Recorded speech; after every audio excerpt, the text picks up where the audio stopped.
శ్రీగురుభ్యో నమః. హరి ఓం. శ్రీమహాగణాధిపతయే నమః. శ్రీమహాసరస్వత్యై నమః. శ్రీగురుభ్యో నమః. హరి ఓం. అస్మద్గురు విద్యానందనాథ గురుచరణారవిందాభ్యాం నమో నమః.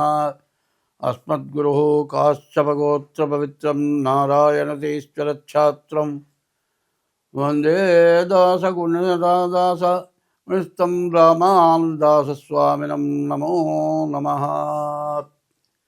రామగుణాభిరామ రఘురామ పరాక్రమ భీమ జానకీ రామ ప్రపన్న రామ బుధరంజిత నామ సుధామ రామ శ్రీరామ దురంత దుర్భర విరామ నిష్కామ జటంసు భక్తి మనసా గురుపాదములాశ్రయం పుమా ముదమున పారిజాత తరుమూలమునందు అతి సూక్ష్మరూపుడై హృది రఘువీరునామమును ఎప్పుడు జపించుచు రామభక్తులన్ వదలక బ్రోచుచుండు ఘను వాయుతనూజుని ధీతిరాజుని యదను దలంచి భక్తి కుమతి గురుపాదములాశ్రయింపుమ.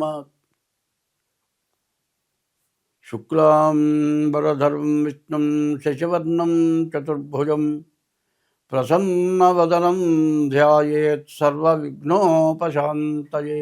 2026 సంవత్సరం జనవరి నెల 10వ రాశి మకర రాశి. ఈ మకర రాశికి ఏలినాటి శని అయిపోయింది. శని తృతీయానికి వచ్చాడు. శుక్రుడు బాగున్నాడు. ఈ మకర రాశికి రవి కుజ బుధులు బాగాలేరు. కుజుడు జన్మంలో ఉన్నాడు. కుజుడు వల్ల అనవసరమైన అనారోగ్యాలు, వ్యాధులు, ఇబ్బందులు, కష్టాలు కూడా బాగా పూర్తిగా ఉంటాయి. కాబట్టి ఈ రాశి వాళ్ళు ఎంత జాగ్రత్తగా ఉంటే అంత మంచిది. కానీ ఎప్పుడు కూడా మనిషికి జాగ్రత్త వల్ల నష్టం రాదు. మనిషి జాగ్రత్త ఉంటే ఇబ్బంది ఏమీ ఉండదు. ఎప్పుడు కూడా ఎవరైనా కానీ, ఆడ మనిషి కానీ మగ మనిషి కానీ ఎవరైనా సరే ఇటు బెత్తినా ఇట్లా అడ్డబొట్టు పెడుతున్నారు, ఇట్లా నిలువు బుట్టు పెడుతున్నారు. ఎటైనా పెట్టు, ఇటు పెట్టక చేత్తో ఇట్లా ఎవరికి పెట్టకపోతే వాడిగా అధోగతి. ఎప్పుడు కూడా ఇట్లా ఉండకూడదు. చెయ్యి ఎప్పుడు ఇట్లాగే ఉండాలి. ఎవరికి పెట్టే స్థితి నీకు, ఎవరికైనా పెట్టే స్థితి నీకుండి జీవితంలో ఎవరికి చెయ్యి చాపకుండా బతకగలిగితే వాడికి మళ్ళీ జన్మ లేదు. ఎవరికి చెయ్యి చాపకుండా బతకాలి. ఎవరికైనా పెట్టగలగాలి. పెట్టినప్పుడు నాకు తిరిగి పెట్టడం కోసం ఆశించకూడదు. ఇట్లా ఎవడైతే బతుకుతాడో, ఎవడైతే దైవాన్ని ఎప్పుడు నమ్ముతాడో వాడు ఎప్పటికీ సుఖం ఉంటుంది, శాంతి ఉంటుంది. మనిషికి 120 సంవత్సరాల ఆయుష్ ఇచ్చాడు.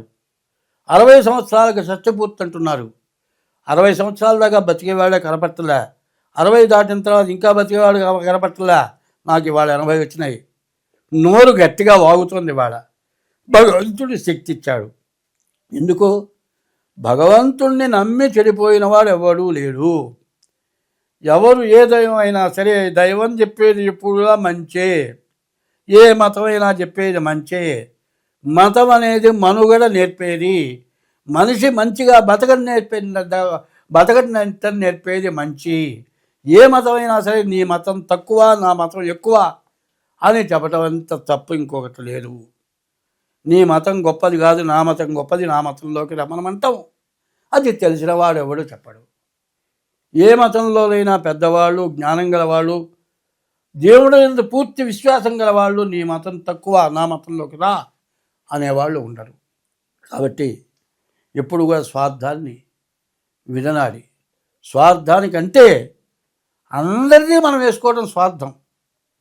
మంది మనం అట్టేట్టుకుందాం, ఇతరుల దానికి పాల్పడద్దు, ఇతరులను హింసించద్దు. ఈ లక్షణం కావాలి. కాబట్టి ఈ రాశి వాళ్ళకి శని, శుక్రుడు తప్పితే ఏ గ్రహాలు కూడా పూర్తిగా బాగాలేవు. కాబట్టి ఈ రాశి వాళ్ళు చాలా కష్టపడాల్సిన పరిస్థితి కనబడుతుంది. ఈ రాశి వాళ్ళు ఏం చేయాలి? మీ ఇష్టదైవాన్ని తప్పనిసరిగా పూజించాలి. జన్మనిచ్చిన తల్లిదండ్రులను పూజించాలి. పైన తల్లిదండ్రులు లేకపోతే వాళ్ళకి చేయాల్సింది ఉంటుంది. మరి ఏం చేయాలి? జీవతో వాక్యకరణం. తల్లిదండ్రులు చెప్పినట్లు వినటం బతికున్నంతకాలం. తల్లిదండ్రులు బతికున్నంతకాలం వాళ్ళు చెప్పినట్టుగా వింటాం. జీవతో వాక్యకరణం. ప్రత్యబ్దం భోజనం. వాళ్ళు పోయిన తర్వాత ప్రతి సంవత్సరం వాళ్ళ ఫోటో పెట్టి, వాళ్ళకి దండం పెట్టి, వాళ్ళ దగ్గర దీపారాధన చేసి 10 మందికి అన్నదానం చేయాలి. ప్రత్యబ్దం భోజనం. గయాయాం పిండదానత్య. గయకు వెళ్ళి పిండ ప్రదానం చేయాలి. త్రిభి పుత్రశ్చ పుత్రత. ఈ 3 ఎవడైతే చేస్తాడో వాడు పుత్రుడు అనిపించుకుంటాడు. అయితే అట్లా చేయని వాళ్ళు ఎవరైతే ఉన్నారో ప్రతి సంవత్సరం 365 రోజులు ఒక్క సంవత్సరం వాళ్ళకి ఆ పోయిన తిథి రోజున తల్లిదండ్రులకి ఏదైనా చేయాలి. అది చేయని వాళ్ళు ఎవరైతే ఉన్నారో వాళ్ళకి పుట్టగతులు లేవు. పుట్టగతులు లేవంటే పుడతారు. ఇప్పుడున్న దానికంటే గొప్పగా పుట్టాలి, గొప్పగా బతకాలనుకుంటే ఈ ధర్మాన్ని పాటించాలి. తల్లిదండ్రులకు అన్నం పెట్టాలి. భార్యని ప్రేమతో చూడాలి. భార్య కంట తడి పెట్టకుండా ఉండాలి. ఇష్ట దైవాన్ని పూజించాలి. తల్లిదండ్రులకి కుక్కర్ పడేసినట్ట వరేసి తిన్నాడా లేదా, కడుపు నిండిందా లేదా, మళ్ళీ కావాలా లేదా అనకుండా వదిలేసేసి, లేకపోతే మనం పంచపక్ష పరమాన్నాలు తిని మరి జాడీలో ఉన్న పండు మిరపకాయల కారప్పొడి వేసి పెట్టడం కాదు.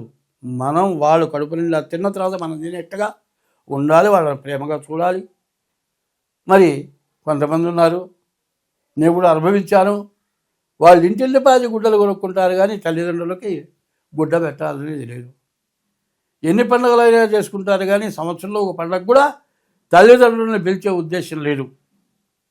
ఎందుకు ఆ బతుకు?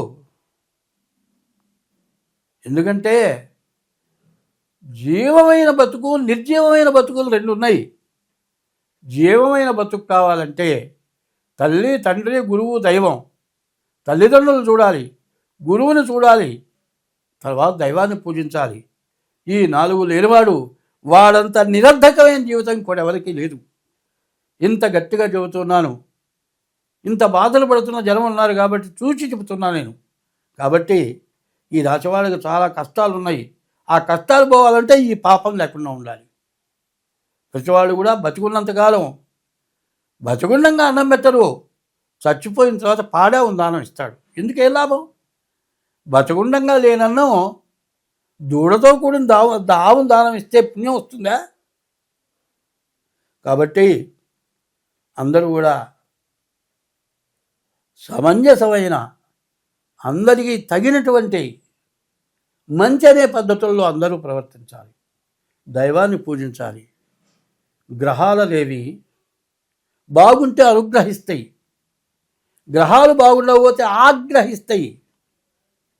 అనుగ్రహం, ఆగ్రహం. ఆగ్రహం వస్తే మనం పనికి రాకుండా పోతాం.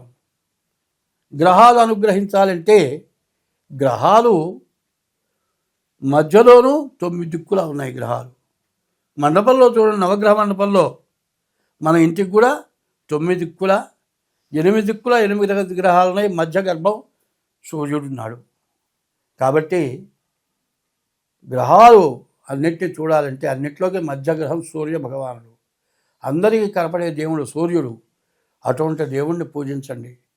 అటువంటి దేవుడి పేరుతో మరి రాబోయేది సంక్రాంతి పండగ, తర్వాత మాఘమాసంలో రథసప్తమి వస్తుంది. మరి జిల్లేరాకులతో స్నానం చేస్తాం. సూర్యుడికి ఆవు పేలతో పొంగల్ చేస్తాం. ఇవన్నీ కూడా దేవతారాధనలు. ఇవన్నీ చేయడం చాలా మంచిది. ఇట్లా ఎవరైతే ఉంటారో వాళ్ళకి ఎటువంటి పరిస్థితుల్లో ఏ ఇబ్బందులు, ఏ కష్టాలు ఉండవు. స్వస్తి.